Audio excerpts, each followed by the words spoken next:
stuff that was a little different, but they also did things that we expected. So, but regardless, like we're gonna run our offense and go about how we play football, and so we need to play better. So.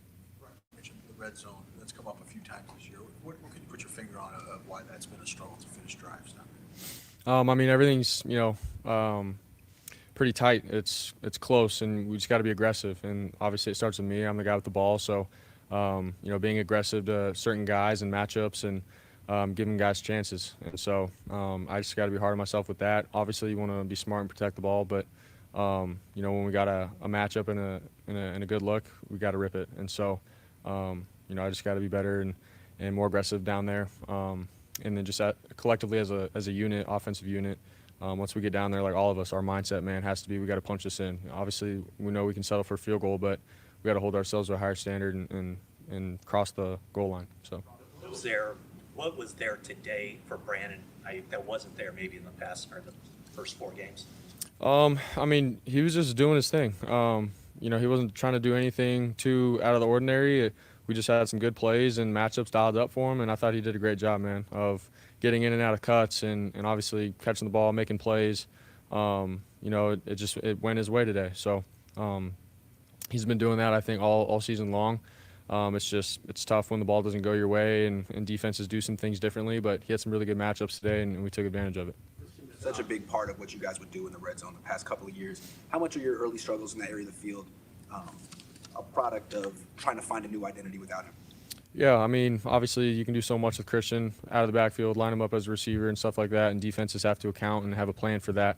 It is a little different, but regardless, man, I think we have, the players and the talent to still make it happen. And we got George with his size, Debo, BA with their hands, JJ. So we just got to put it together and get some rhythm within it down there. Ethan was having a pretty good game up until the fumble, obviously. So what's his mindset now, Brock? Did you get a chance to talk to him after the fumble? He's going to have to bounce back. Yeah, we all got his back, man. And obviously he's been running, really, really hard. He's been doing such a great job. And so that's how football goes, man. It could take one play and then it makes you feel like, dang it, I could have done this in the game or that in the game. But, man, he played really hard. He ran hard, gave us really great field position throughout the game and had some really key runs. And so, just like a couple weeks ago with, Ronnie Bell, it's like, man, it takes 11, man. It takes all of us. And so we all got his back. And we're going to pick up quick, and we got to be ready for Seattle. He hasn't had many losses like this in recent years, especially since you've been the quarterback. What's the emotion about that? Is there frustration? You can't even think that way because you've got this game coming up. Just what's the mood in that locker room right now?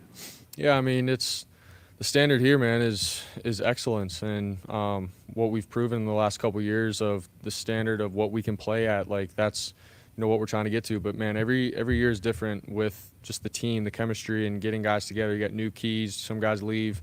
And so I think all throughout this, it's early in the season, and we're still trying to find our true identity as a team, and we're getting there. And it's a couple plays away and a couple drives away from gelling and gluing together. But I'm confident that we'll find it. We just got to get into a rhythm and play complementary team football.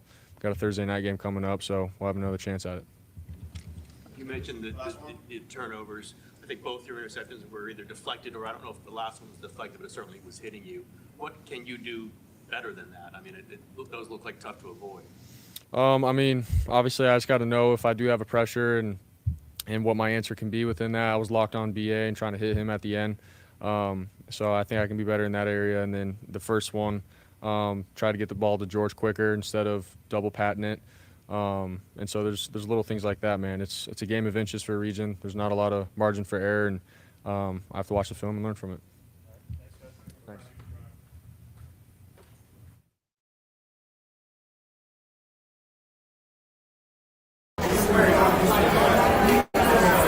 That's Brock Purdy as we're now, you are looking live here at the Hyatt Regency Hotel here in Santa Clara. We're here live, Niners Radio 49 postgame live here at the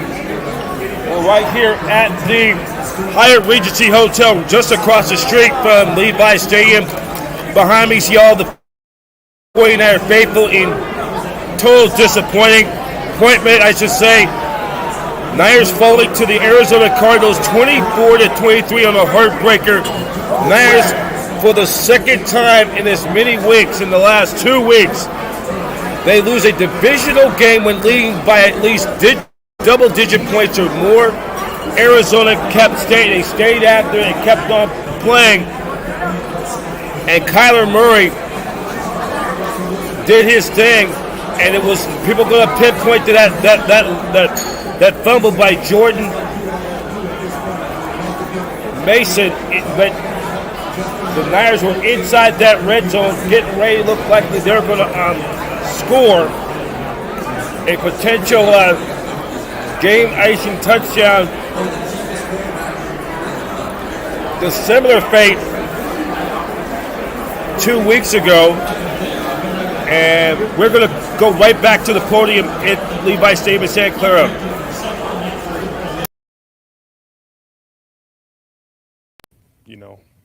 We got a quick game, quick turnaround. It's a unique situation. Obviously, you want to fix the problems that are going on out there. We had the game won and we gave it away. But you got to kind of wipe it and get on to the next. It's not there's not really not any time to sulk or feel sorry for yourself. You got to move on. Is having such a quick turnaround an advantage after a game like this? Yes and no. I think there's a little bit of both. Like I said, I wish that we could we had a full week to clean up what we messed up on, but yes, in the fact that you got another chance in about 4 days. Did you feel it slipping away, and what's going through your head as this is happening in the sports? No, my mindset is always next play, best play. Defensively, we got to learn how to finish games. We're not there yet, so that's the most frustrating part right now. Right, you guys are used to. You guys are used to kind of finishing games, kind of stopping teams out. And Rams situation today, you do have new guys. It's not the same defense. But I don't know. As a collective, does it do anything to your confidence or psyche? Like, are we the same guys? Is this the same type of defense? No, it's a completely new group. It's a new year. It's a new group. You take the experiences that you've had in the past and try to apply them to the present. This is a completely unique situation, different from anything else that I've experienced. So it's going to require even more effort, more attention to detail, more everything at this point. Assessment of the run defense in particular. Yeah, in the first half it felt good. We obviously gave up that long one to Kyler, which I wish we didn't give that up, of course. But other than that, I thought we were great. And then the second half, just kind of melt down, too much leaky yardage, missed tackles. Not fitting it right, just not good enough. I was asked about the heat, the injuries, how unfortunate they are for the team, but how much of a factor is that in the game? He mentioned that on one hand it does make it more difficult, but it's not something that you're looking at blaming for the loss. Yeah, I think exactly that. I really don't care about the injuries. You suit that thing up, you better be ready to go. Point blank period. Rob talked about how the team really hasn't found its identity yet. Is that something that you would agree with? It's something that it's a constant evolution throughout a season. I don't think I look back on all the teams that I've been a part of, and I don't think you find exactly who you are until you go through hard times, and we're obviously going through the hardest time right now, and we'll see how we respond. But you guys have a lot of respect for James Conner. How much of a load was he? I guess same as always, right? But how difficult was he in those last two drives? Yeah, same as always. Got to be better. At the end of the day, guys got to stand up, got to play your gap, got to tackle, got to gang tackle. Wrap, squeeze, drive for five, all the fundamentals that we talk about. Got to do it when you need it most. Thanks, guys.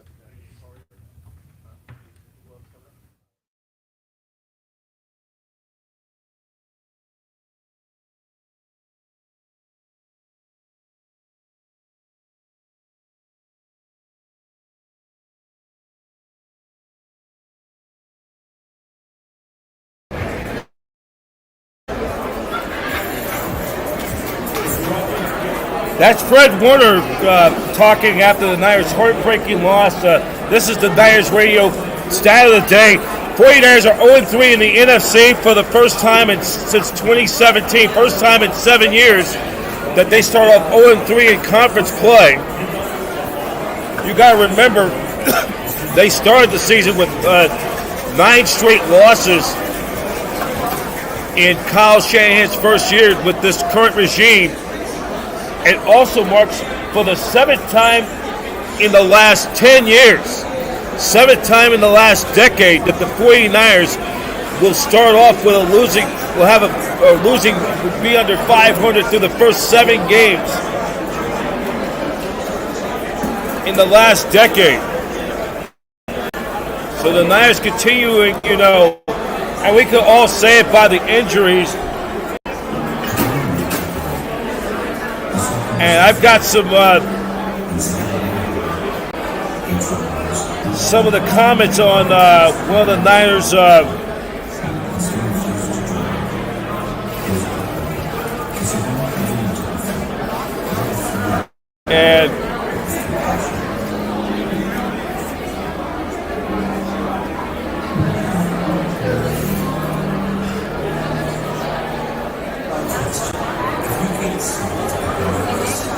and it's for a lot of the 49er fans. If you want to come in and talk 49er football, our hotlines are open right now.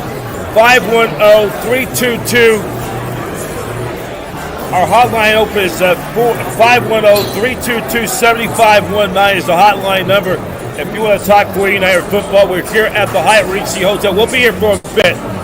Here's some of the quotes and comments from Jay from Gold Rush Tour. Unacceptable. There is no reason this team should be losing less to teams, especially when you have 4 trips to the red zone and you only score once. That's just ridiculous. Kyle Shanahan needs to get his blanking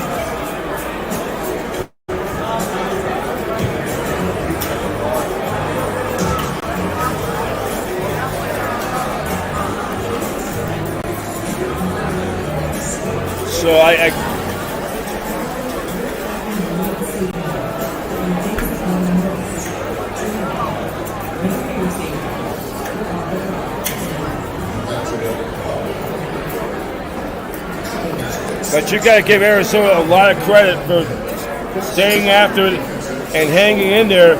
And the Niners once again that missed opportunity, and now the Niners dropped to 2-3. 7th time in the last 10 years that the Niners are under 500 at least through the first 5 games. Their first year was just a nightmare season. They lost their first 9 games with Kyle Shanahan and John Lynch. They were 0-9 before going 5-1, winning 5 of their last 6 games and finished 6-10.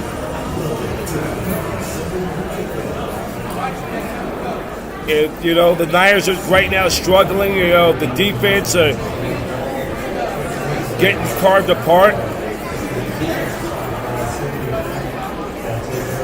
And, we'll recap the game in a few. If you want to come on and talk 49er football, our hotline number is area code 510-322-7519 is the hotline number. If you want to talk 49er football, we're here on Niners Radio 49. It's a very disappointing loss. This was on Alumni Weekend. Patrick Willis gets his Hall of Fame ring. They also honored both the 1984 and 1994 Super Bowl champion 49ers teams. This is just a flat-out disappointment. And,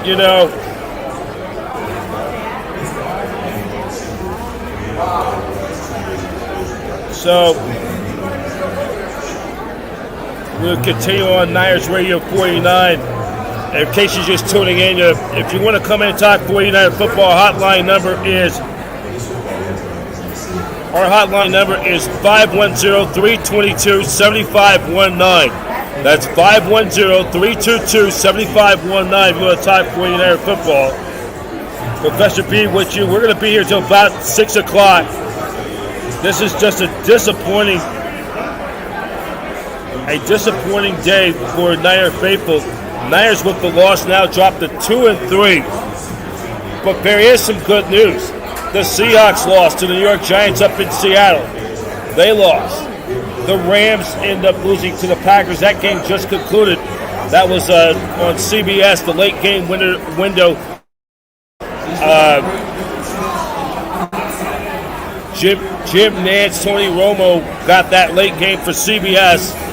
They end up losing. And the Cardinals, the bad news is won against your San Francisco 49ers. And the Niners had a chance to move into a virtual tie for first place with Seattle with the win. But instead, they missed a golden opportunity to gain ground in the standings. To be in a tie for first place. But it doesn't even mean now because the Niners are more the most intriguing stat. The Niners are now 0-3 in the conference. Minnesota, with their win over the Jets, now have a 3-game lead for the top spot for home field advantage throughout the play for the overall record for home field. Not to mention the fact, plus the tiebreaker over San Francisco, plus the point. It does not get any better. The Niners have to play the Seahawks. Then they'll back at home. Then they'll have the mini bye week, and then 2 weeks from today they'll play the Kansas City Chiefs in the rematch of the Super Bowl,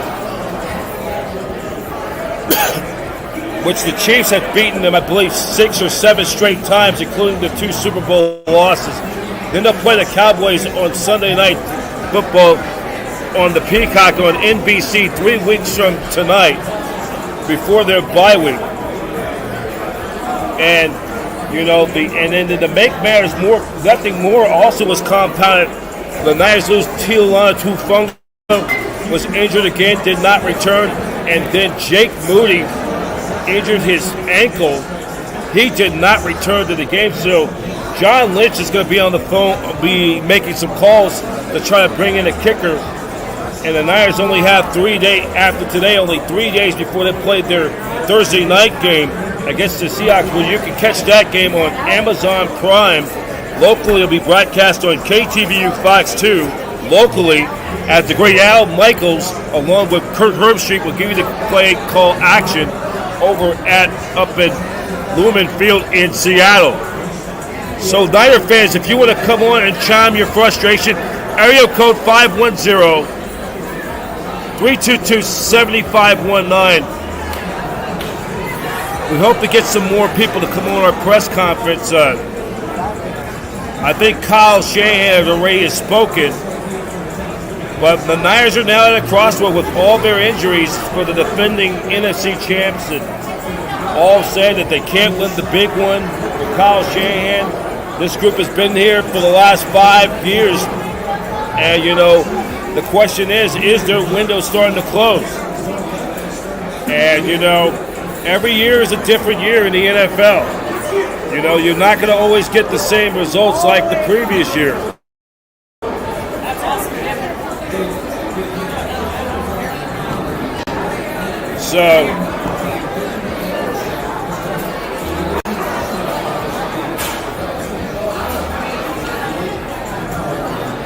So we'll get back to action. We get back over to Levi Stadium in a few minutes to get some of the calls. I mean, and this is a short week. This is like a 24-hour window. They have to soak over this, and they have to delete this one immediately because they got the Seattle Seahawks. They're already, you know, 0-2.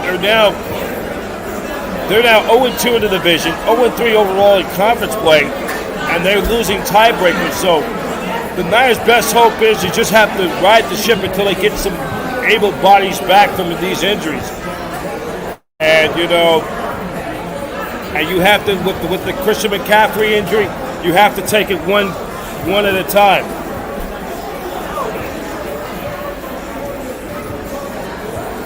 And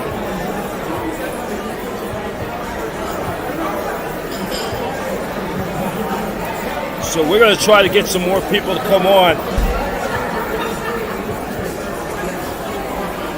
Trying to, you know. So if you want to come on Talk 49er Football, we got the hotline number right now. here on Niners Radio 489.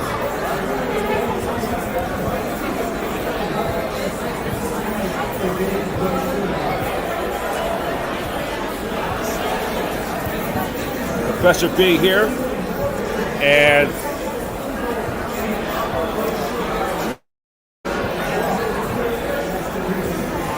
so we're gonna hopefully get another. They'll have some more Niners coming on. We're getting close towards 5 o'clock local time. We're gonna be here for a bit here on Niners Radio 49 postgame show. We'll be here probably till about. And we're trying to get people to come on. If you want to talk 49ers football right now, our hotline number is 510-322-7519.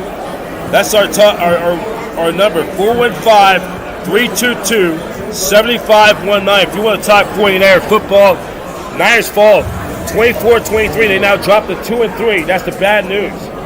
And this is an intriguing stat. For the 7th time in the last decade, the Niners are under 500 through the first 5 games of the season, and we're right at the quarter mark.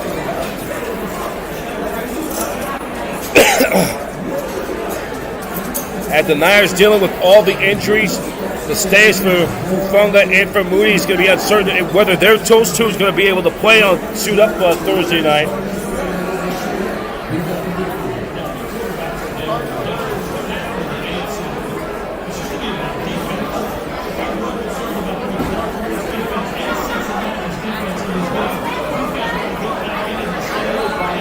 Niners are, for the 49ers, they now right now sitting there at 2-3, and they're now in a must-win game when they take on the Seahawks on Thursday night.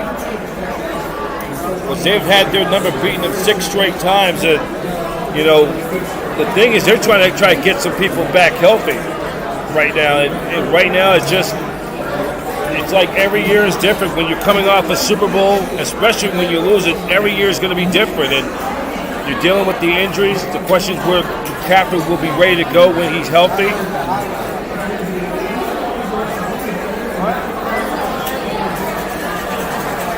So,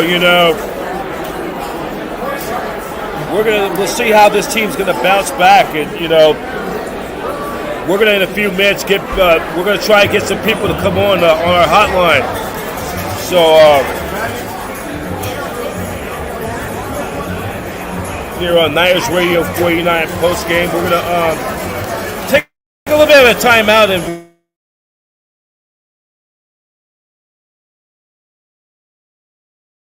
watching 49ers live.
Team is certainly not used to losing that many games now. 2 last few weeks where you had fourth quarter leads.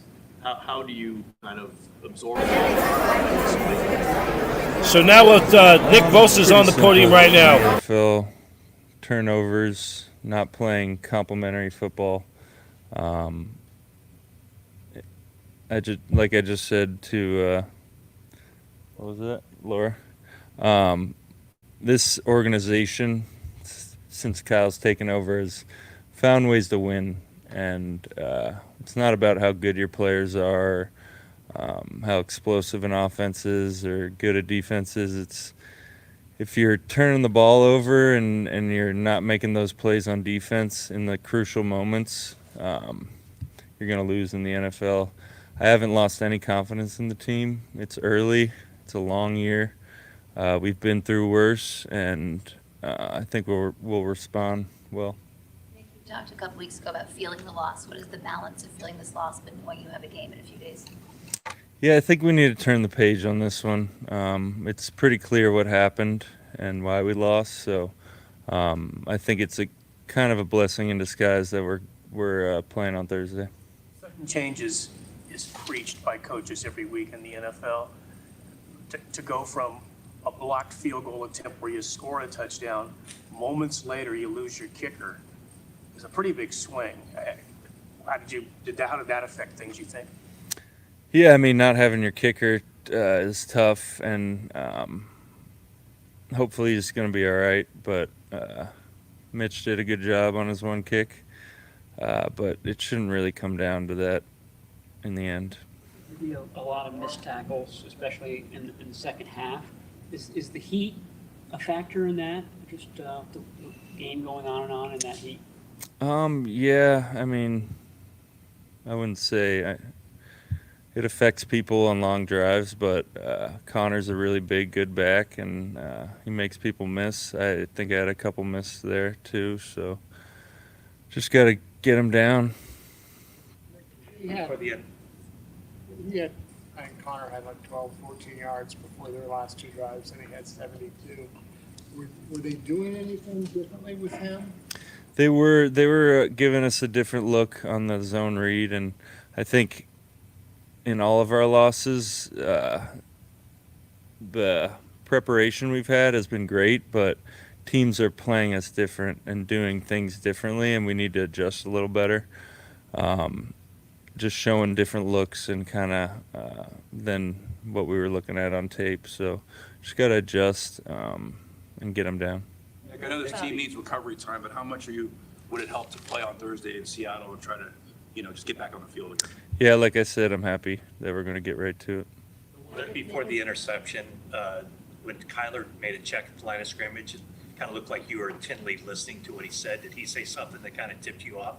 No, honestly, I felt the down block, and then I just kind of saw those guys peel off for a screen, and I think I was kind of low and hiding, and he couldn't see me. I'm just glad I caught it.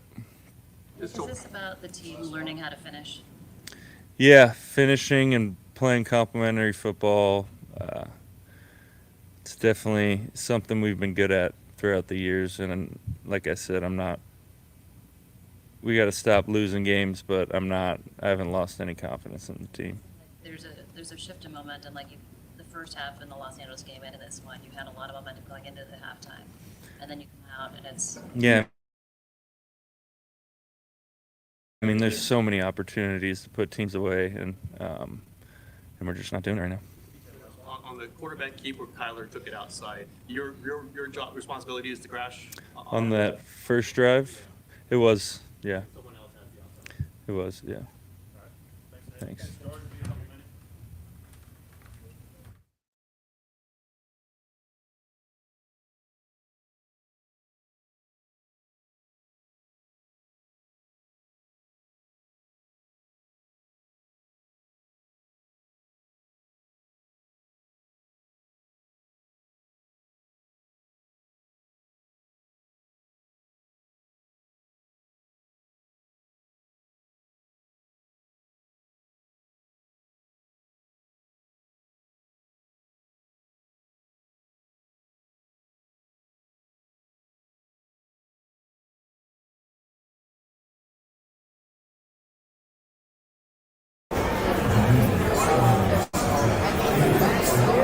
So that's Nick Bosa. The 49ers talking about the loss, and the Niners now drop to 2-3.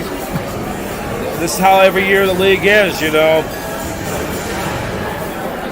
We continue on Niners Radio 49 over at Levi. The video feed has been picked up from 49ers.com, so we're picking all these up. We'll be talking more about this tomorrow on our Monday edition of 49ers Live, the aftermath. We'll talk about this game, and then we'll get you ready for the Niners and Seahawks coming up Thursday night in Seattle. That will be on Amazon Prime, and then, you know, Niners are trying to bounce back from this real quick. It's only a very short week, and then the consolation prize is they get the mini bye week, so I was just getting off the phone with David Murphy from the Big Sky Sports, and you know we had those pointers about Kyler Murray, and you know Niners now sitting here now at 2-3, under 500 for the 7th time in a decade. They're under 500.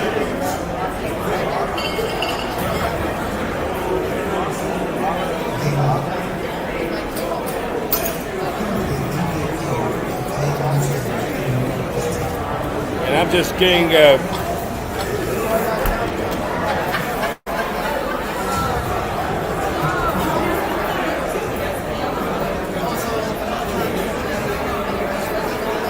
so, you know, we're going to take a look of a story from sfgate.com.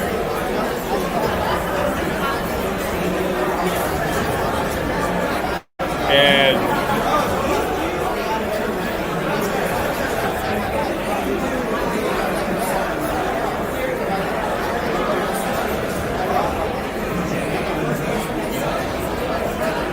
just one of these years, you know. I'm going to look at this story right now on from SF Gate. Of course, there was an incident during the game. I'm going to try to, you know, take a look more into it. You want to come on Talk 49ers Football? Our hotline is 510-322-7519.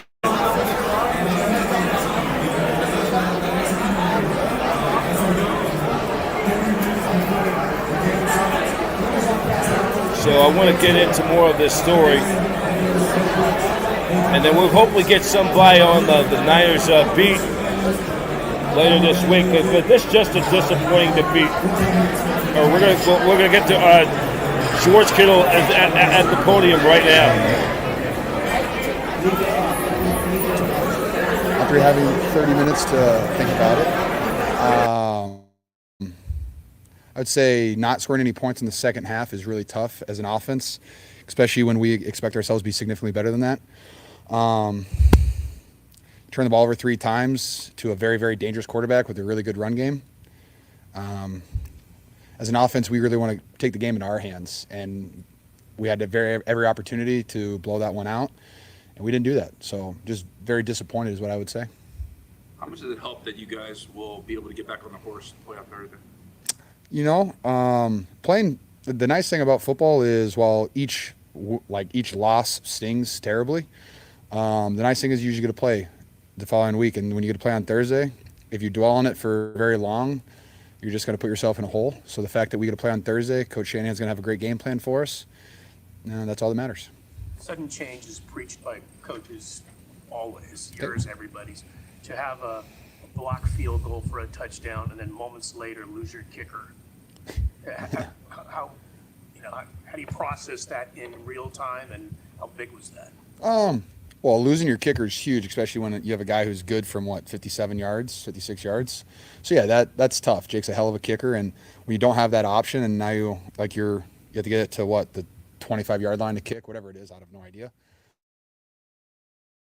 That's tough, but I mean, I think our special teams and our defense gave us every opportunity today to win, and I mean, as an offensive player who's been here for 8 years, I feel like that one's mostly on us than anything else. We have to finish drives, we have to not turn the ball over, we have to make it easy on ourselves, and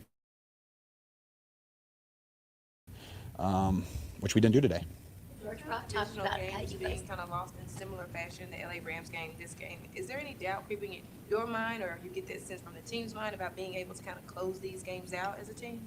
No doubt. There's none of that. I would say that we just have to go out and prove that we can do it. Other seasons, like, I've started seasons where we won all the games and like we figured out how to win dirty, like really gross wins, but you still win. And we haven't figured out how to do that yet as a team, and we need to do that. So the only way to get better at doing that stuff is just to go out and do it, and hopefully we have an opportunity on Thursday. Hopefully it's not an ugly win. Hopefully we go up there and we play Niner football. Rob talked about not finding your identity yet as a team. Okay. And that you're a couple plays away from it. Do you feel similarly? Not finding my identity. Not you personally, but I think you know. Well, I think the identity of the 49ers has always been that we're a hard-nosed team that's very physical. But I think it kind of goes into her question, like we haven't won those gritty little games yet. Like we just haven't done that. And that's something that we need to get better at. That's something that we have to get done. And the only way to prove that is to do it on the football field on a Thursday night or on a Sunday. So we're just going to try our best to do that. And the thing is too, like teams look like the team that you look like in September, October will be significantly different than November, December. So we just have to try to get better, take one day at a time, and get a little bit better every single day. Being the leader that you are, how do you make sure that Jordan doesn't put a loss like that on himself, being new to his role? I would just tell him to not put the blame on yourself. Like when you fumble, turnovers, whatever it is, you miss a block, drop a pass. Like your self-talk, it's kind of tough sometimes, and so it's really good to have people around you that can pick you back up. And I think that JP is surrounded by guys that he knows that it's not his fault. We all know that it's not his fault. He's running his tail off on every single play. Hey, stuff happens. You just got to bounce back from it. You don't let things snowball. You get better the next day. There's a couple games now where you've had the first half where you've had momentum rolling in, and it looks like you guys can't get stopped. And then you come out of halftime, and it's not quite as because the momentum's different. Is there anything you can put your finger on what's going on? Is it overconfidence after the half? I wouldn't say overconfidence. I know that we didn't score any points in the second half. I don't know what our first drive was, but I feel like we were moving the ball well, like the whole day. But when you end it with turnovers, it just, turnover on downs, interceptions, fumble, like whatever it is, like it's just hard to win football games when you play like that.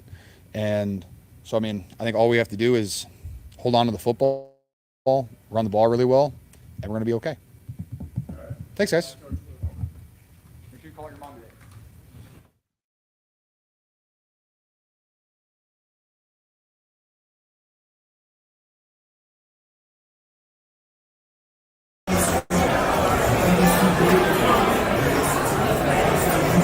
That's George Kittle on the podium across at Levi Stadium in Santa Clara. The Niners falling by a score of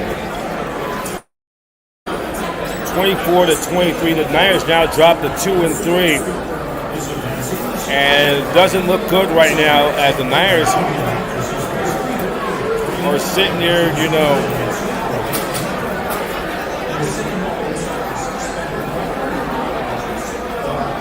And now the Niners, facing this uphill battle because now that's most likely they're not going to catch. They will not catch.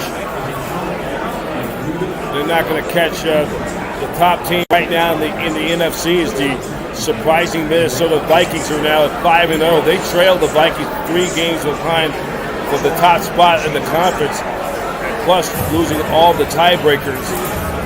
And then you look at the Niners losing 6, 3, 9, losing, and you look at the 0-2 versus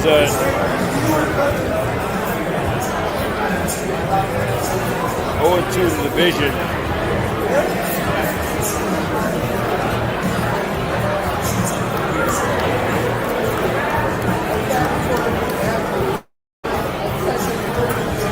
And they lose by at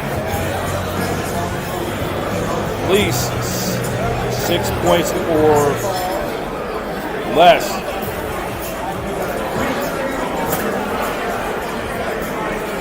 So the Niners again missed opportunities. And the Niners, if had a chance right there in that red zone to put the Cardinals away, and they did not.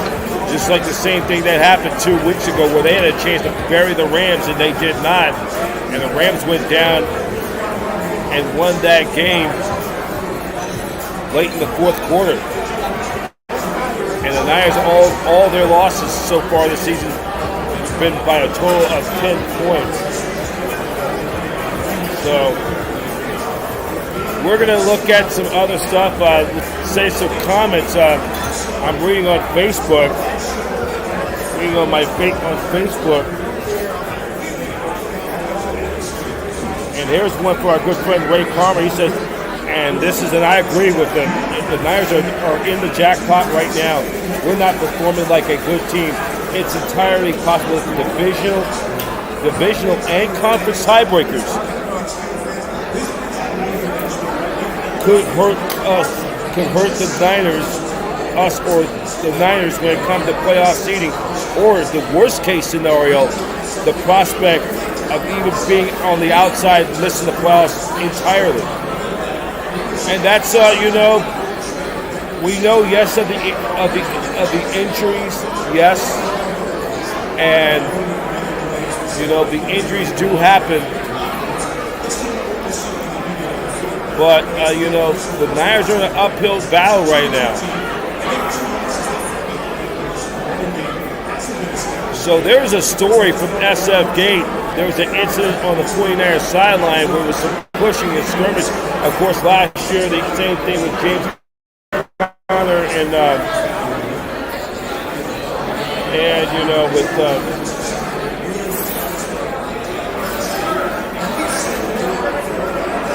James Conner and Tua Tagovailoa. So this was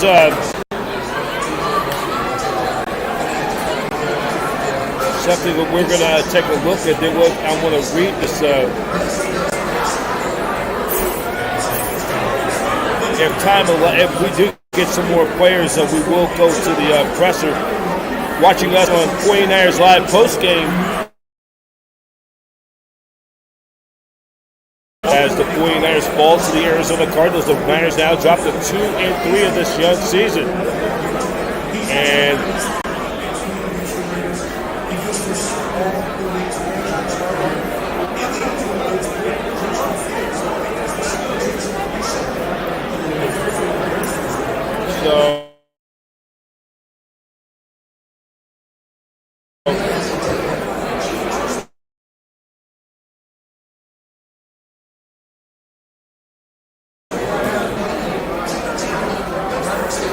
trying to look up that story.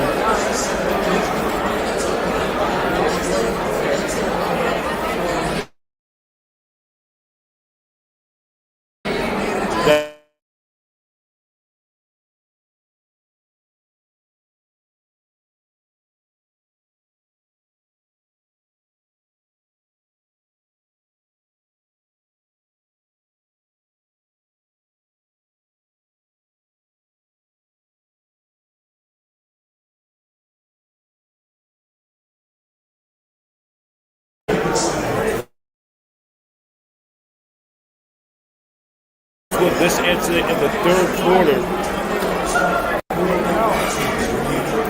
the Niners had the game they lead. Greenlaw gave Arizona tight end Trey McBride a shove on the sideline as an on-field blocking foul between McBride and Niner cornerback Travarius Ward spilled onto the sideline.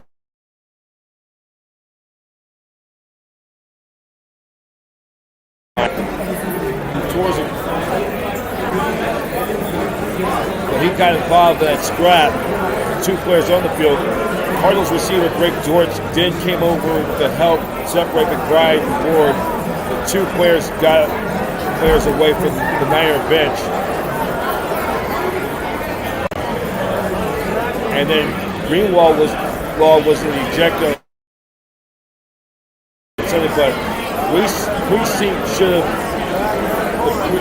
precedent should have expected to lose some cash when the 49ers lost to the Rams 2 weeks ago. Brandon Ayuk shoved by an inactive Rams player Deron Hendrick in the middle of the game, the scrimmage. Hendrick was fined $5,655 for a shove, and the Rams as a team will take $100,000 in fines because of Kendrick's actions as an inactive player. The Niners' loss is blistering hot. Levi Stadium was bad enough on Sunday, but now both the team and their injured star linebackers seem to lose in the pocketbook too.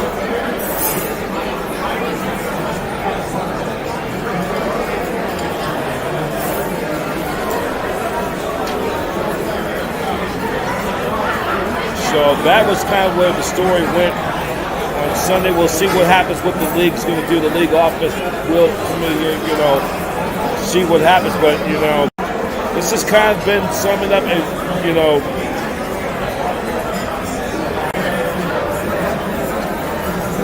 as the Niners are going to have to rush up to get some of these players back. And, Niners sitting there at 2-3, and I was reading that post by a Niner faithful, a good friend of ours on my network on Facebook, and he said it at best that the Niners are in the jackpot right now, sitting at 2-3. That's the bad news. And then all three of those losses decided by at least 6 points or less. Two of the three losses in the division have been decided by a combined 4 points, or by at least 3 points or less. So the Niners right now could easily be at 5-0, 4-1 into within the division.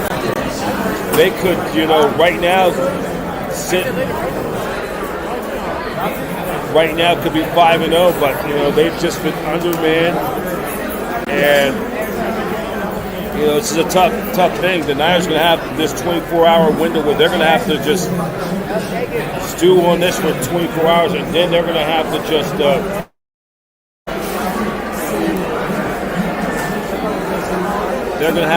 stew on this, and then just get ready for the Seahawks on Thursday night, because it's a must-win game for the Niners to get back to 500 before they go into their mini bye week. And then the Niners, 2 weeks from today, will play the Chiefs in the rematch of the Super Bowl 58.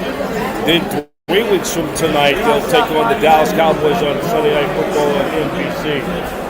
So you have to look at it. The Niners have to ride a ship. They hope to get some people back. We'll get more on the injury front with.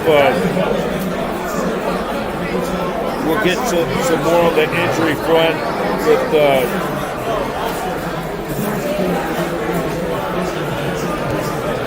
The injury front for Talanoa Tufunga, and for also for Jake Moody.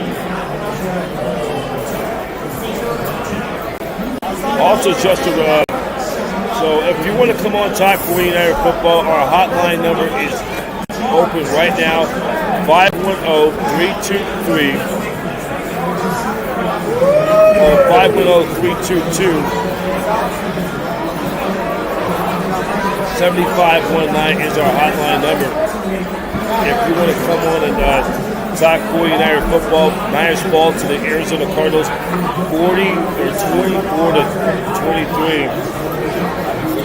And this was a winnable game for the 49ers. Now sitting at 2-3.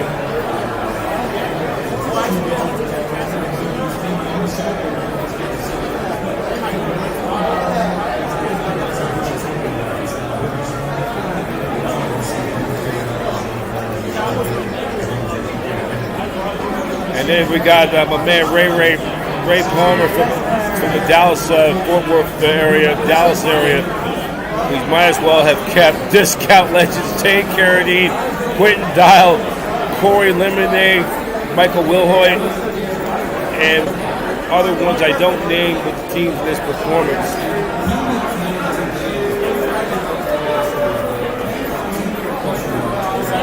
And then one Niner fan named Adrian Bell Henderson says, this is going to be one of those long seasons these last years spoiled us. I feel you. I guess I leave the profile.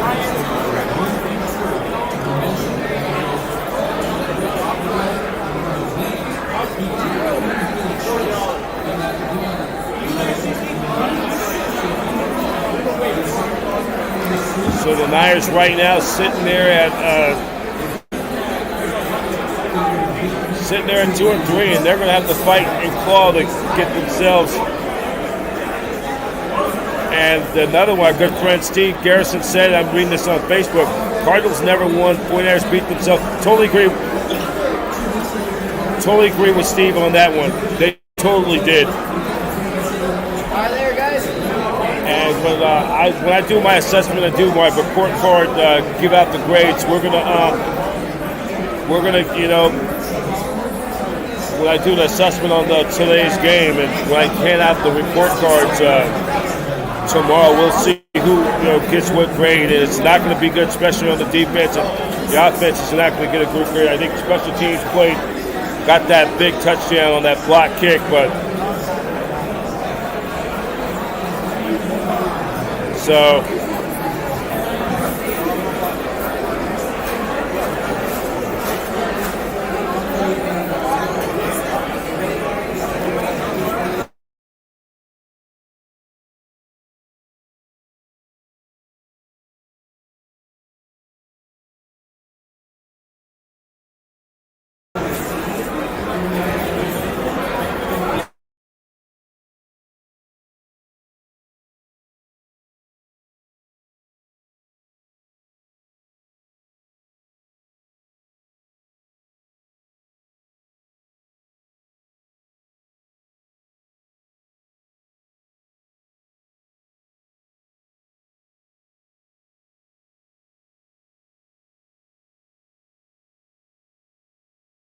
Not the 49ers' fault to the Arizona Cardinals. How you been, man? Good. Good. I'm on here right now. Okay, I got you. All right. Yeah, talk to you later. Niners falling to the Arizona Cardinals. 24-23, a 1-point loss. All three of their losses has been decided by at least 6 points or less. Two of the divisional losses by the 49ers have been decided by 3 points or less, 4 points to be exact total, the margin of loss. But the Niners are putting themselves facing a prospect of realization when it comes down to head-to-head and tiebreakers, and those tiebreakers are not, and it does not look good when it comes head-to-head tiebreakers.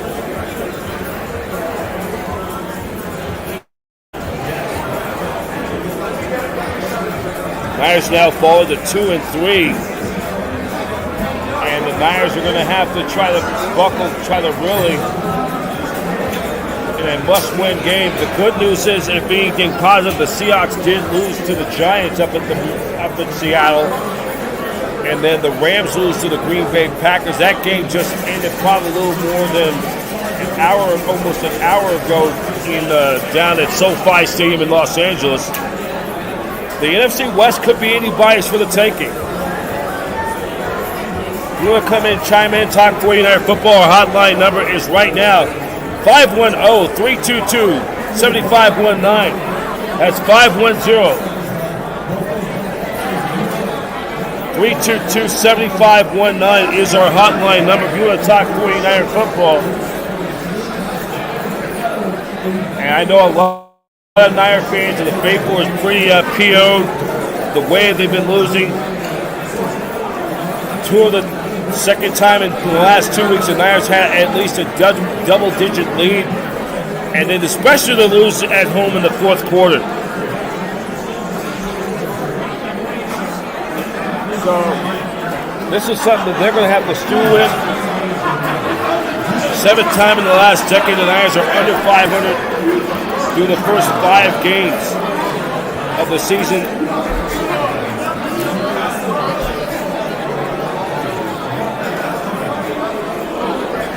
And Christian McCaffrey's status is still uncertain when he'll be able to come back. They're hoping sometime right after the bye week.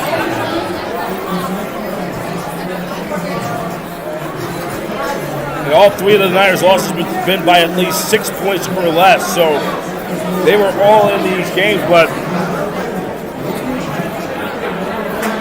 right now the Niners are just going to have to try to weather the storm until they get some of these people coming back.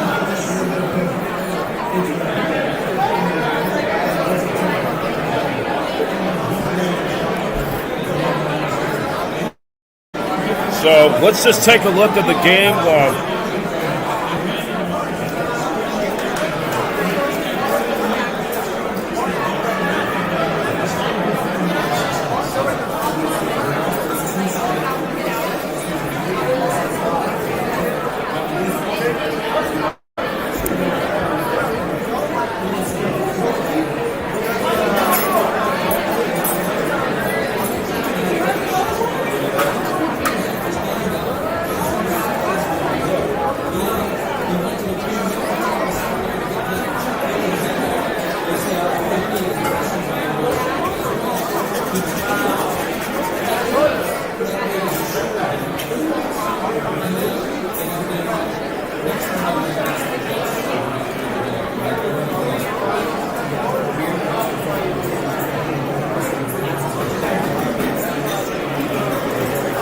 So we'll continue on Niners Radio 49. We're going to come on top 49er football, the open lines.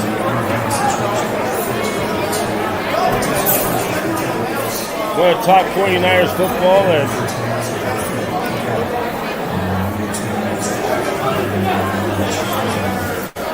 we got some stuff on.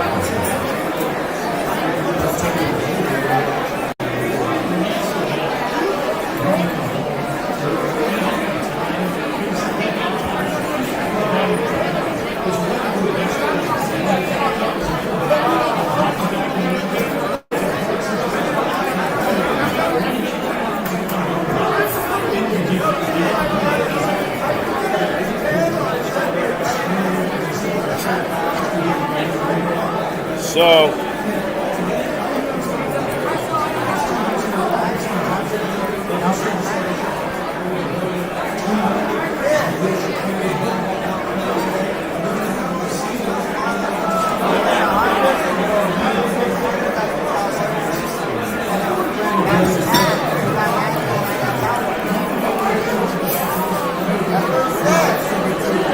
here's another comment. I think his name is Steve. It says unacceptable.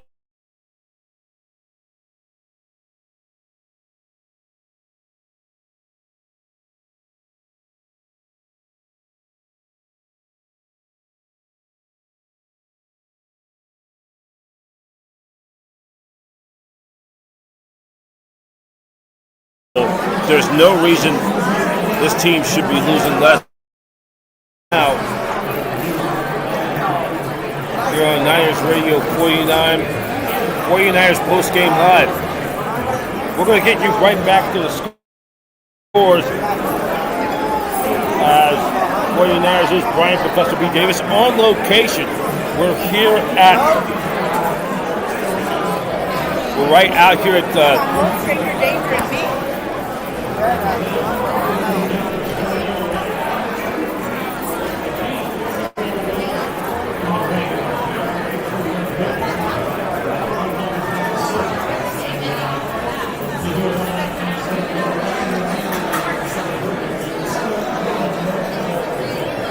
So we'll definitely right now, we're going to get into Kyle Shanahan's post-game presser. And he talks about his, talking about the loss.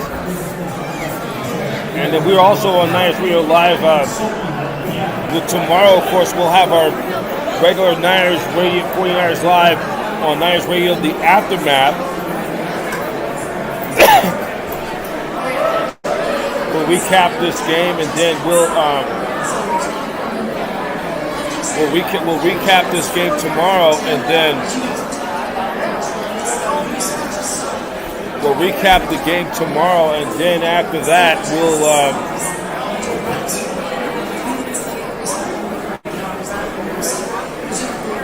recap the game. We'll get you ready for Niners and Seahawks. This is a short week, and we will get you. We missed it earlier, his post-game presser, so we're going to get you. We'll get this the post-game video queued up in just a few, and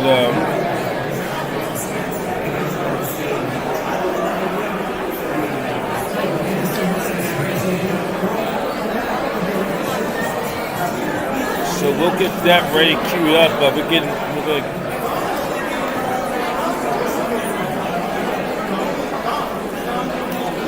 So we'll get you. We'll talk to you guys. And it's still early, you know. Try to be the old saying: you prepare for the worst and you hope for the best.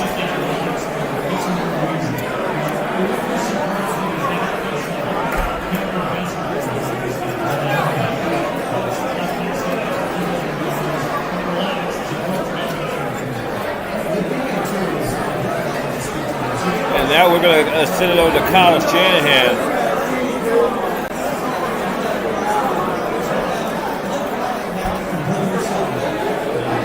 To Kyle Shanahan, and he has his report. We missed the post-game presser when he was on the podium from Levi Stadium. Turn, ignoring ankle, never return. Jair Brown had an ankle, never return. It's high ankle.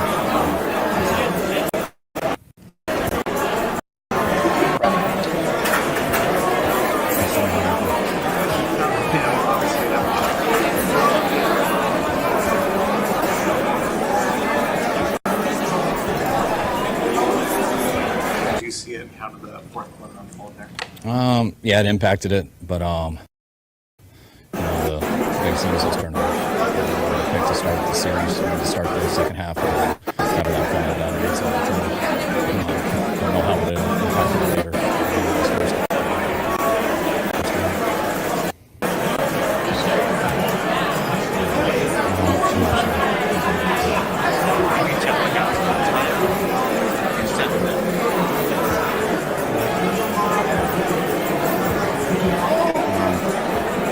Huff had a wrist, never returned. Big Mooney, ankle, never returned. Jair Brown had an ankle, never returned. It's a high ankle.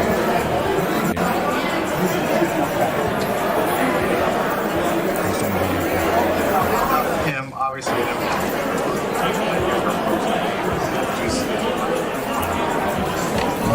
Yeah, it impacted it. Big thing was those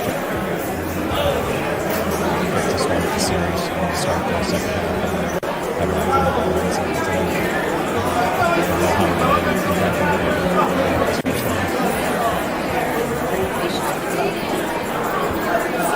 I'm not sure. Can you tell when that was tired? You said that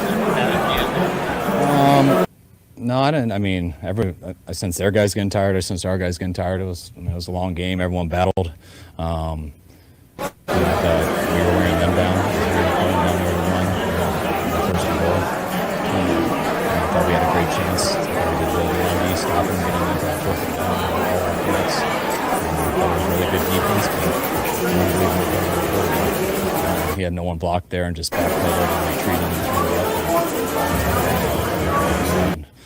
Then we got a little sloppy with tackling towards the end there, but held him to a field goal and would have loved the chance to go on that drive, but ended up getting the goals up there.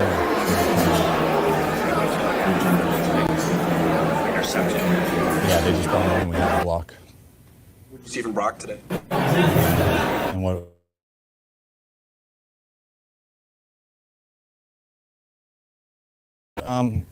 Like everybody on offense, we did some good things. I think we only punted on the first drive, so I thought moved the ball well, but we obviously made too many mistakes, didn't get in the red zone, score enough, and the turnovers hurt us. Both 2 tips, but we got responsible for the ball.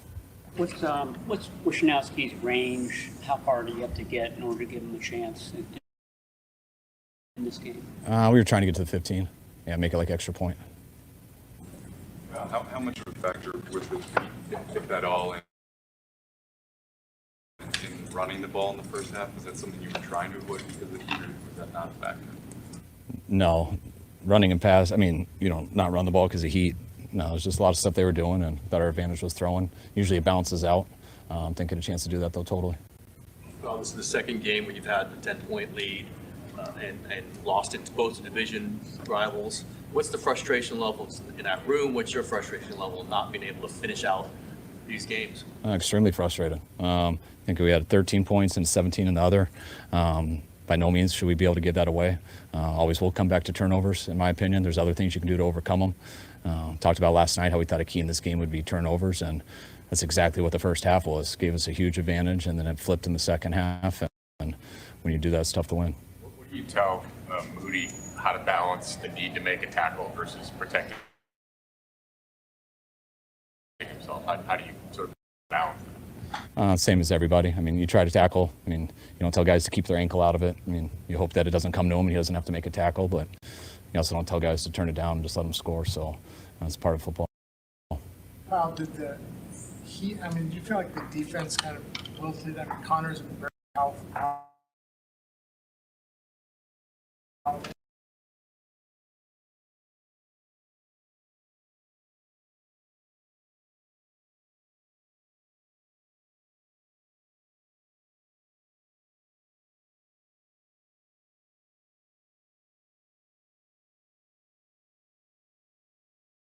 feel like the Heat had been being late in the game and his power, just, I don't know, the defense was kind of in some ways. Yeah, I think both ways. I think they had 234 yards rushing last time in their dome.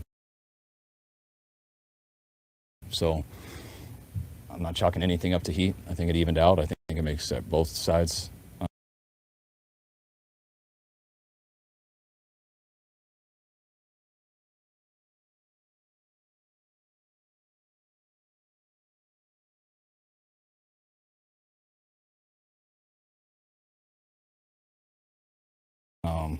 Have to deal with the same stuff. You could feel it on long drives.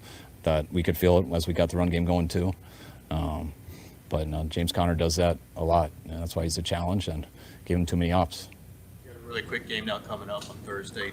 How do you not let this linger an extra day or two? I mean, have you started that process already? Yeah, that's all we talked about in there. I mean, we'd love to sit here and get pissed, and we'd love to be able to do something about that, what just happened, but you can't. You can't do anything about these games once they end.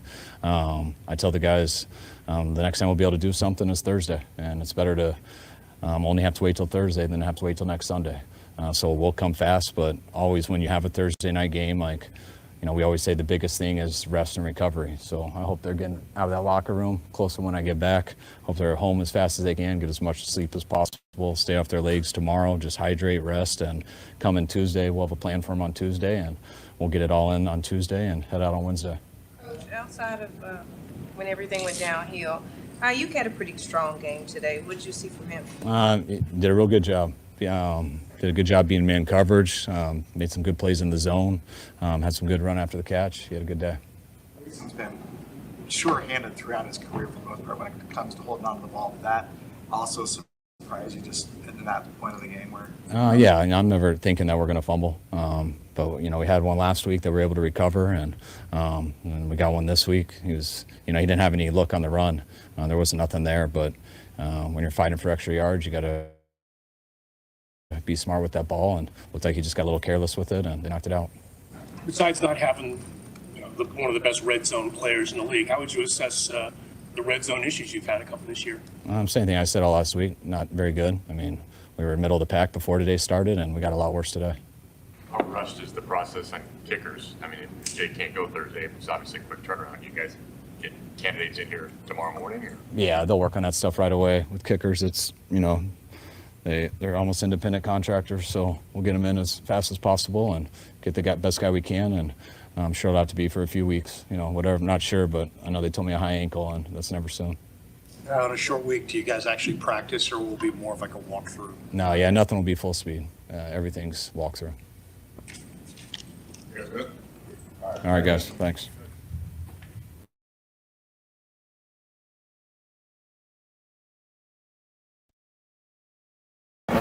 All right, that's Kyle Shanahan in his post-game presser earlier today. Earlier, a little while ago, Niners fall by a score of 24-23. Heartbreaker at the Mecca, as it's still I bet it's still stunned silence over there over at Levi's Stadium. We're here at the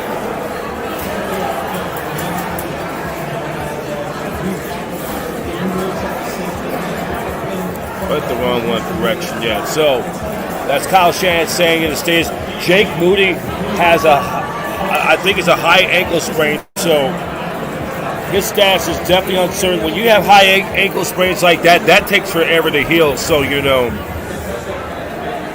it's just one of these years, every year when you get to the Super Bowl, the next year doesn't always translate, because injuries are just part of the nature of the game. And the 49ers sitting here under 500 again for the 7th time in the last 10 years, to be exact. And, I'm trying to look at some more,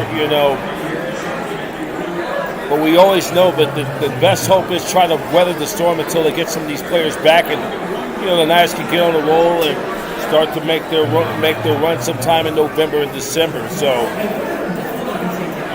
we got some more stuff here on Niners Radio 49. We're gonna be on the air till about approximately 6 o'clock.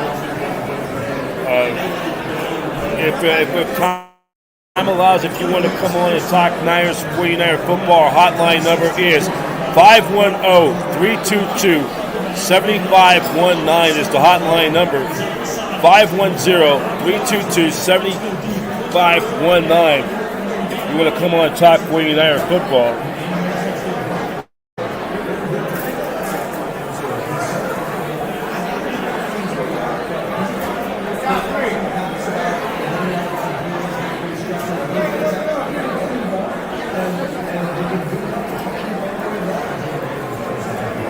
So if you go up, if you can hear on your telephone, it's 510-322-7519 is our hotline number. If you want to come on and talk 49er football, we have open lines right now.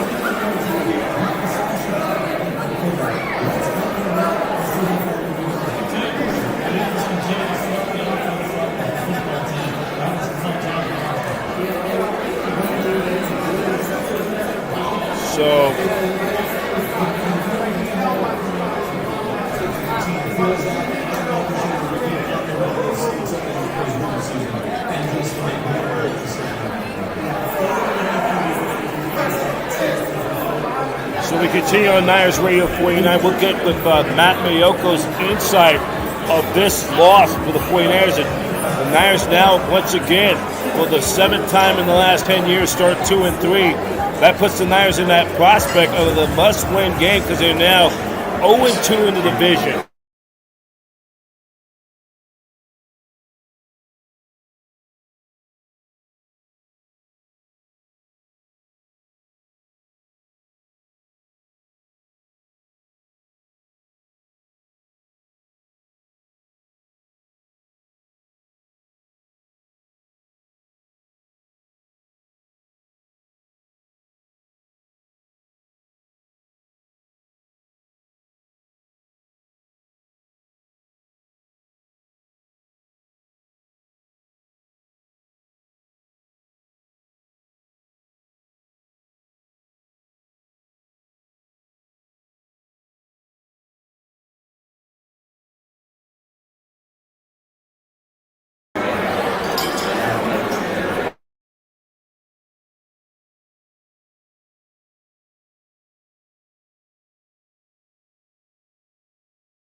Okay, so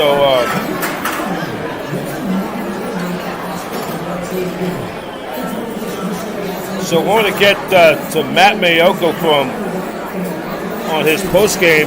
We're going to take a little bit of as we're going to be on probably till about 6 o'clock. We're going to give you the scores, other scoreboards around the National Football League as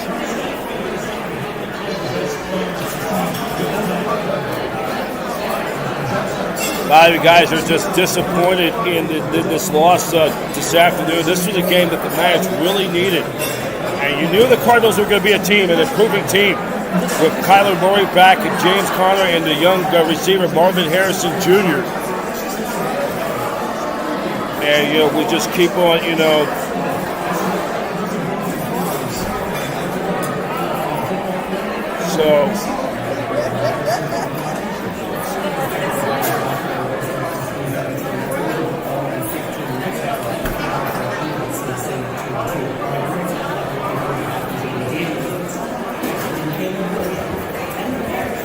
So I was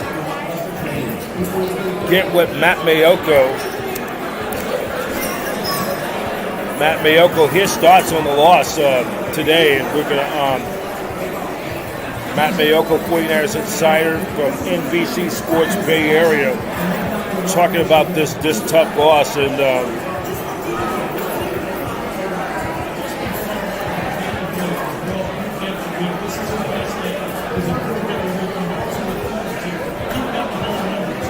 And we will also definitely get Matt Mayoko on sometime during the bye week when we get towards the midway point.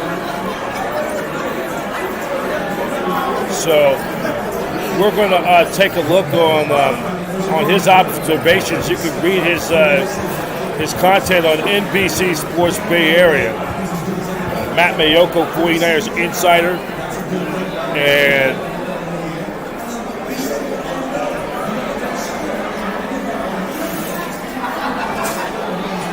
we're here at the Hyatt Regency Hotel here in Santa Clara, and the Niners really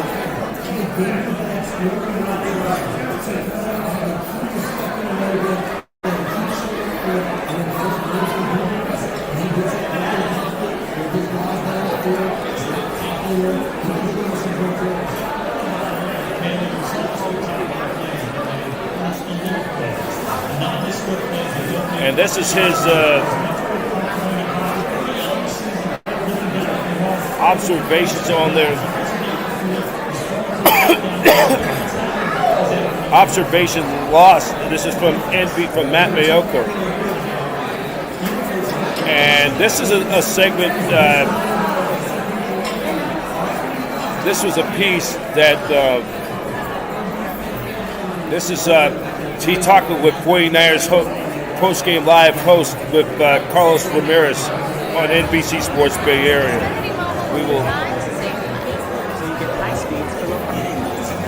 We're about to send you that piece just a moment. This is what Matt Mayoko said on the postgame. Welcome you into the show. Again, we're talking about red zone offense, or lack thereof. 1 for 6 today. What was the biggest issue you saw on that department today for the 49ers? Well, they just can't figure it out. I mean, they have enough weapons. I mean, I don't think they have to do anything crazy when they get in the red zone.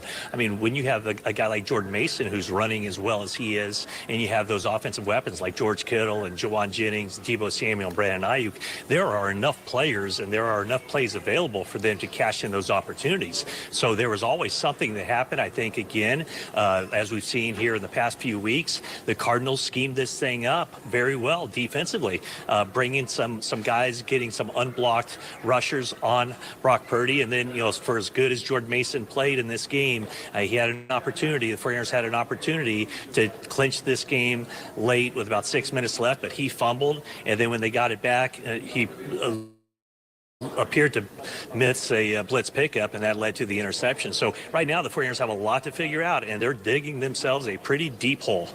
Matt, what do you know about Jake Moody's injury, and what kind of role do you think his injury played in today's game? Yeah, I mean, we don't know other than whenever a team usually rules a player out during the course of a game, that usually suggests that they got some pretty bad information back on the scans or the x-rays. So initially they said Jake Moody was questionable, but we could all see that did not look good at all. So where the 49ers go from here. You know, they're going to have to go out on the market and get a kicker that probably is going to have to be with the team for quite a while. We'll find out a little bit more when Kyle Shanahan speaks to the media, but that did not look good at all. And how that impacted the game, you know, it's hard to say. Obviously, they weren't going to have a whole lot of confidence in sending Mitch Wishnowsky out there for a field goal other than just a chip shot or having confidence whenever they needed a field goal. So this is a big issue for the 49ers, who now have a lot of issues, injuries on both sides of the ball, including Talanoa Hufanga, who could be out a considerable amount of time as well. So very well could be that, you know, 49ers are having to dip into that depth. And right now, Malik Mustafa will probably be a guy who's going to be in the 49ers starting lineup for a while at safety. Matt, the Heat, it was the hottest game in the history of Levi Stadium. What kind of role do you think the Heat played today? Because we saw the 49ers lose some gas towards the end of the game. They were shut out in the second half. The defense struggled. What do you think? Yeah, I mean, I think the plays that will stand out in this game had nothing to do with the Heat. Yes, it did appear that the 49ers wore down. I mean, heck, it even looked like the Arizona Cardinals got stronger. Of course, that wasn't the case, but I think that they did not wear down nearly as much as the 49ers did. 49ers had 9 defensive linemen active for this game, so that was a major emphasis, was to rotate defensive linemen, stay fresh. But, you know, from the second snap of the game when Kyler Murray took on a 50-yard run and, you know, pointed to the end zone, kind of like a Babe Ruth called shot, it just looked again like the Arizona Cardinals, as some of the opponents the 49ers have faced this season, just look a step faster than the 49ers in all areas of this game. Matt, our 49ers Insider, thank you so much. Again, great job. We'll see you midweek on Thursday Night Football from Seattle. Now, Matt Mayoko on the 49er postgame live on NBC Sports Bay Area, talking about that. So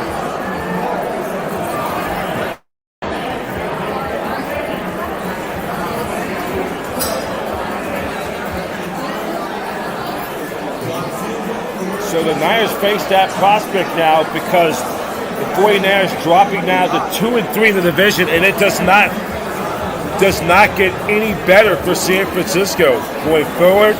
Not only you lose a game, Talanoa Hufanga is going to miss some time with his injury. Then with kicker Jake Moody, he's going to miss some time with that high ankle sprain. Those high ankle sprains ain't no joke.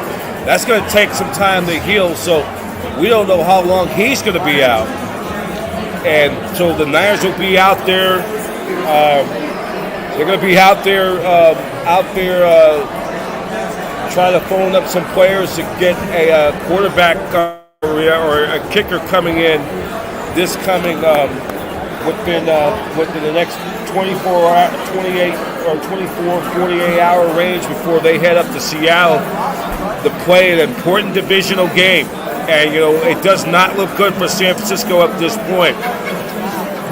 Niners sitting at 2-3. They'll play the Seahawks, and that will be a 5:15 kickoff on Thursday Night Football, presented by Amazon Prime. That will be on Amazon Prime. Al Michaels and Kirk Herbstreit with the call. Game locally will be seen on KTVU Fox 2. So the 49ers sit at 2-3. And lose another one, losing this one this afternoon. Already are 0-2 in the division. They're 0-2 in the division. They're 0-2 in the division. Or 0-3 in conference overall. So the Niners gonna have to try to, this NFC West could be for anybody's in the taking. See how Arizona hadn't played that bad. They played some tough games. Niners, by the way, are 0-3 in the conference in the NFC overall for the first time in 7 years. That was Kyle Shanahan and John Lynch's first year together with the 49ers. And that was, of course, they took over the team from Chip Kelly and Trent Baalke when the Niners were bad, awful. That year they started off 0-9. And at one point, the Niners at one point had lost 13. They going back to the 2016 season. They lost.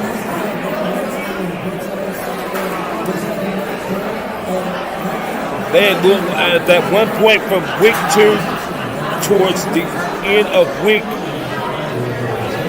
to the 10th week, the Niners were going to lose 20 after winning their first game in 2016.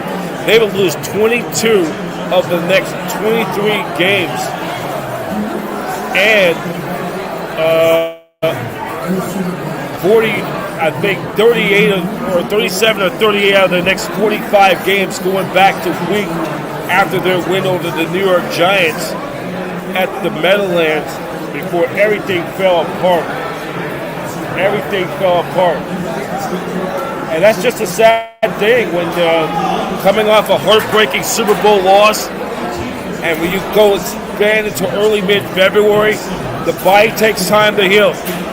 And we hope we get some kind of specialist to come on our podcast on Niners Radio 49 when it comes to these type of injuries.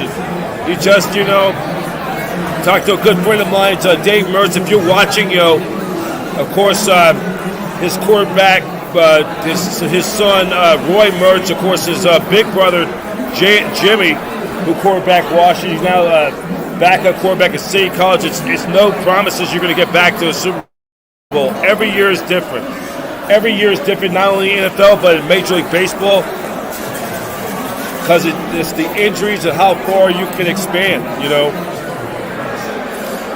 And the Niners are going to have to ride the storm, and they're going to have to go deep in their depth chart because Hulafunga is going to be out for a while. Jake Bowie's going to miss some significant time with that high ankle sprain. Like I said, those things take forever to heal.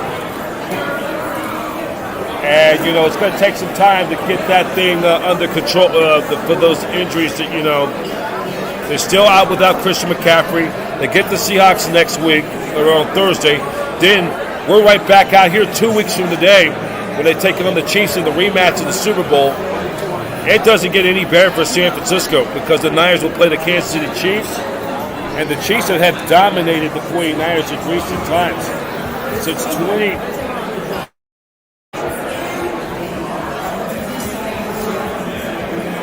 They've beaten them. They've had their way over the in recent times. Niners have beaten. The Chiefs. 2006, 2010.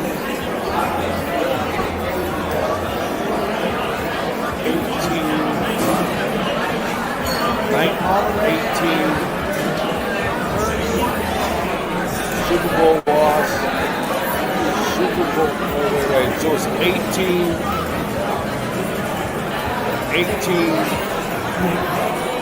the Super Bowl loss to the Chiefs.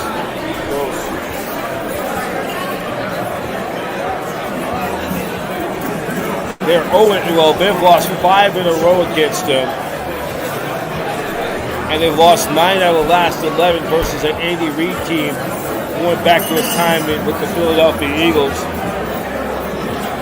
In fact, the Niners have beaten the Chiefs only one time. They've beaten the Kansas City Chiefs at either in Kansas City or out here in the Bay Area only just once since 2002 in the last 22 seasons, including the Super Bowl. So, with that, we're going to get ready to wrap it up in a few. We're going to take a look at recap the game. 49ers fall to the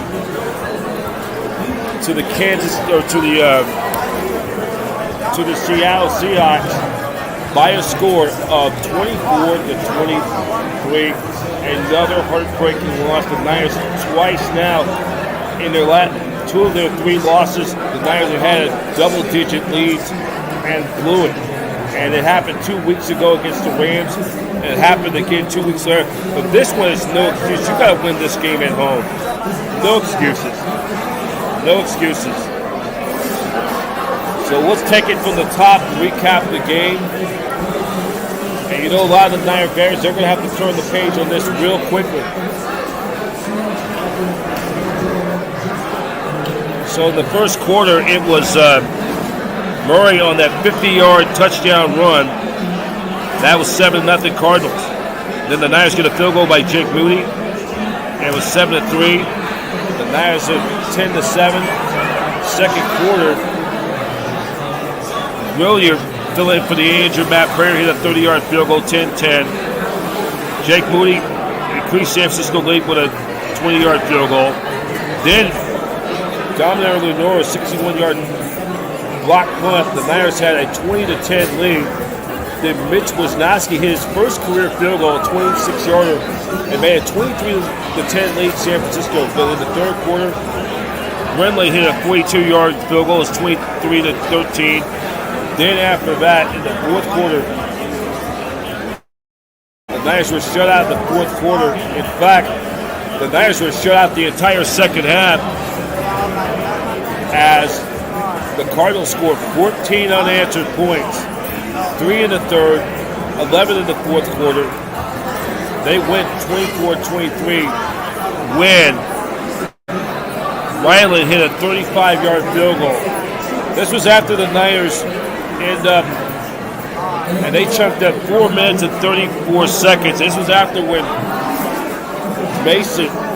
Jordan Mason fumbled the ball near towards that red zone. It would have pretty much, the Niners get one score, either a field goal or a touchdown, anything. That would have sealed up the win for the 49ers. So let's just take a look at the stats, the individual stats of this game.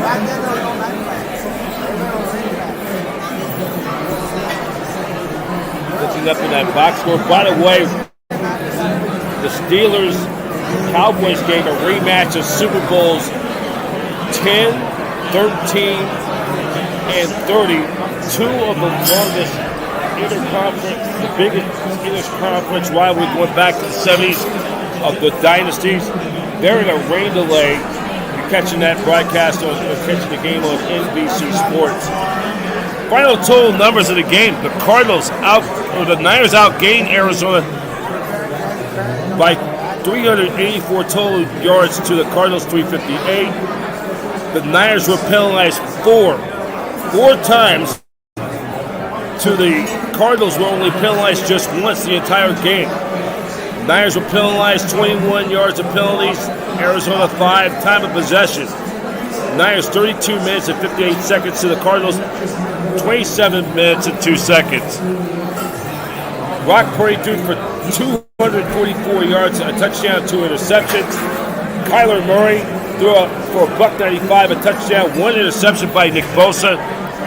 James Conner, 19 carries for 86 yards. Kyler Murray, 7 carries for 83 yards. He had a 50-yard touchdown run. Leading the receivers was Mike Wilson, 5 catches for 78 yards. Brandon Ayuk, 8 catches for 147 yards in the losing effort. George Kittle, 8 catches for 64 yards in a touchdown. Juan James, 1 ball caught for 13 yards. Deebo Samuel, 1 ball caught for 11 yards. Jordan Mason, 1 ball caught for 9 yards. Jordan Mason, 14 carries at 89 yards in the losing effort, and he lost a fumble. So there you have it. As we also look at the standings in the NFC, Niners sitting at 2-3. They would sit dead last in the NFC West, with both the Cardinals and the Rams right now have tiebreakers over them, and they're only just 1 game back because Seattle lost to the Giants up in Seattle. And the Niners missed a golden opportunity to pick up some ground on the G-men. So the Niners are just going to have to just lick their wounds for the next 24 hours, and they'll have to leak this and move forward and immediately start getting ready to prepare for the Seahawks. And the kickoff time is at 5:15 up in Seattle. You can catch the action on Amazon Prime. Al Michaels It'll be Al Michaels along with Kirk Herbstreit with the call.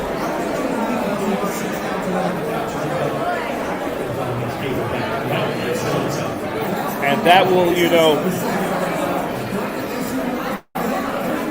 That will be, and then the Niners on the Niners radio flagship on KBR 680 104.5 FM. Greg Papa and Tim Ryan with the play-by-play and call up at Lumen Field up at the Pacific Northwest in Seattle. Then, 2 weeks from today, the 49ers will be right back here 2 weeks from today. 49ers taking on the Kansas City Chiefs in a rematch of Super Bowl 58. That would be the late window on Fox. That would be a 1:25 kickoff, and I'm believing Kevin Burkhardt and Tom Brady will give you the call at Levi Stadium in Santa Clara. And then 3 weeks from tonight, they'll take on the Dallas Cowboys for Sunday Night Football. So the Niners will play the Seahawks. They'll have the mini bye after Thursday, and we'll have our 49ers Monday quarterback, the aftermath, tomorrow, sometime in the afternoon, right before Monday Night Football, and then we'll have another special edition on Friday. We'll have the Friday edition of Monday quarterback, the aftermath, the special Friday edition after Niners and Seahawks before we start off the weekend. So that's how it went today. The Seahawks and the Rams lose, and that's the only good news. So the Niners are only one game back in the NFC West. Hopefully that they can get some of these players back, and the Niners can make their run in the second half of the season and try to get better before the bye week. So I'd like to thank everybody for watching Niners Radio 49. We're here at the Hyatt Regency Hotel here in Santa Clara. And then our 49ers tailgate show over at the Faithful Boulevard. I'm going to be putting that together within the next several days. Put that video up together this week. And then we'll be on location for all the Niner road games. I have not decided where we're going to be at. We might be at Kezar Pub. We don't know yet. That will be for Thursday Night Football, Niners and the Seahawks, live at Lumen Field. We'll have our post-game show wherever location we're going to be at. And if you're by the neighborhood in the area, please stop on by. That's it for now here at the Hyatt Regency Hotel here in Santa Clara. Once again, the final score, the 49ers fall to the Arizona Cardinals by a score of 24-23. Professor B signing off and wishing all of you a pleasant good evening. 49ers football, faithful to the Bay. Good night, everybody. So long.